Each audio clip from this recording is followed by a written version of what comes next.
સુરતમાં એક એવું એક્સિડન્ટ થયું કે જેનું માથું કપાઈ ગયું અને ધડ અલગ અલગ થઈ ગયું. એક ઇન્ફ્લુએન્સર હતો પ્રિન્સ પટેલ કરીને. એ વ્યક્તિએ KTM એને જીવથી વધારે વાલી હતી અને જેને પિતાનો સહારો નહોતો પણ એક એની માં હતી સાહેબ કે જે એને હાચવતી અને એ માએ પોતાનું ગુજરાન દૂધ વેચી વેચીને કર્યું અને આને મોટો કરી દીધો.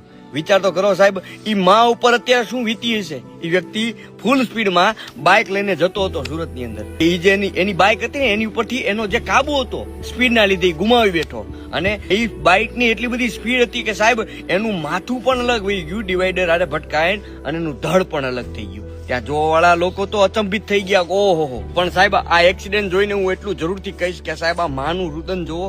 તમે લોકો તો સ્પીડમાં ચલાવો છો, તમારી મોજ ખાતર ચલાવો છો, પણ જે તમારી પાછળ સાહેબ હવે આ માનું કોણ એનો એકનો એક સહારો તો એ માંથી તો જુદો થઈ ગયો ને. અરે હું હરેક જેટલા પણ વ્યક્તિ આવી જે સ્પીડમાં જે બાઇકો ચલાવે છે ને એ પોતાના મા બાપનું પેલા વિચારજો કે તમે તો તમારા જીવથી ચાલ્યા જાવ છો, પણ સાહેબ જે તમારી પાછળ જે બેઠા હોય છે ને પછી એનું કોઈ નથી રહેતું. આ વિડીયોને બને એટલો હરેક મિત્રોને શેર કરજો જેનાથી આવા કેસો થતા બંધ થાય.